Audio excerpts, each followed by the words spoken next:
وسلم على رسوله الكريم اما بعد فاعوذ باللہ من الشیطان الرجیم بسم اللہ الرحمن الرحیم۔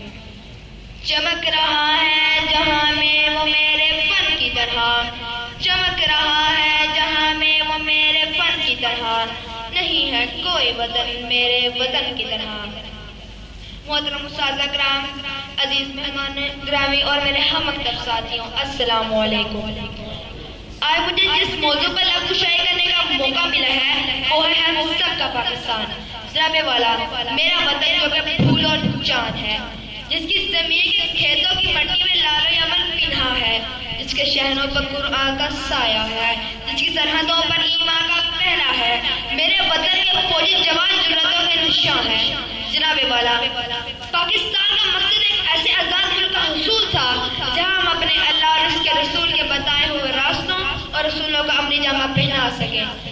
لیکن جب میں اپنے ملک کے 70 سالہ ماضی کی طرف نظر اٹھا کے دیکھتا ہوں تو میرا دل خون کے آنسو ہوتا ہے۔ اس معاشرے میں پائی جانے والی بے چینی اور اضطرابی کیفیت کا مجھے بہت دکھ ہوتا ہے، اور رسول پاکستان کا وہ جذبہ، وہ مقصد اور استحکام پاکستان کی وہ کوششیں مجھے مفقود دکھائی دیتی ہے۔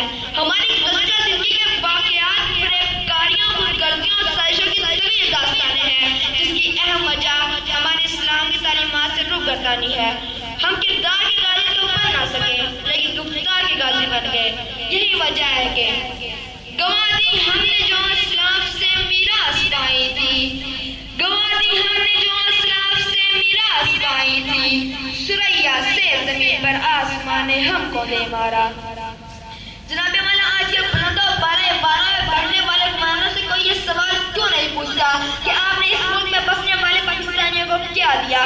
آج ہمارے قانون کا مذاق اڑایا جا رہا ہے، آج پاکستان کو جلایا جا رہا ہے، آج ہمارے مدارس اور مساجد کو جلایا جا رہا ہے، جو پاکستان میں بسنے والا دہشت گرد نعرہ تکبیر بلند کر کے پاکستان کی جڑوں کو کھوکھلا کر رہا ہے۔ تو جب میں یہ حالات دیکھتا ہوں، زندگی کو پریشان دیکھتا ہوں، جناب والا، حقیقت میں آزادی کی یہ نعمت ہمیں بے شمار اور بے مثال قربانیوں کے سلے میں ملی ہے۔ پاکستان کے چمن کو اس کے ماریوں نے پھول جیسے بچوں کے خون سے سینچا، اس وطن کی آبیاری ہزاروں بے گناہ نوجوانوں اور بزرگوں کے لہو سے کی گئی۔ تو آئیے آج ہم یہ عہد کریں کہ اپنے ملک کی بقا اور سلامتی کے لیے اپنے تن من دل کی قربانی سے دریافت نہ کریں گے، اور پاکستان کے دشمن کے خلاف سیسا کلیجے لگائے ڈٹ جائیں گے، اور پکار کر یہ کہیں گے کہ یہ ہے ہم سب کا پاکستان، یہ ہے ہم سب کا پاکستان، یہ ہے ہم سب کا پاکستان۔ میں اپنی تقریر کا اختتام اس دعا پر کروں گا: خدا کرے کہ میری عرض پاک پر اترے، خدا کرے کہ میری عرض پاک پر اترے، وہ فصل گل جسے اندیشہ زوال نہ ہو، وہ فصل گل جسے اندیشہ زوال نہ ہو۔ یہاں جو پھول کھلے وہ کھلا رہے صدیوں، یہاں جو پھول کھلے وہ کھلا رہے صدیوں، یہاں خزاں کو گزرنے کی بھی مجال نہ ہو، یہاں خزاں کو گزرنے کی بھی مجال نہ ہو۔ خدا کرے کہ میرے ہر ایک بدن کے لیے، خدا کرے کہ میرے ہر ایک بدن کے لیے حیات جرم نہ ہو، زندگی وبال نہ ہو۔ وما علینا الا البلاغ المبین۔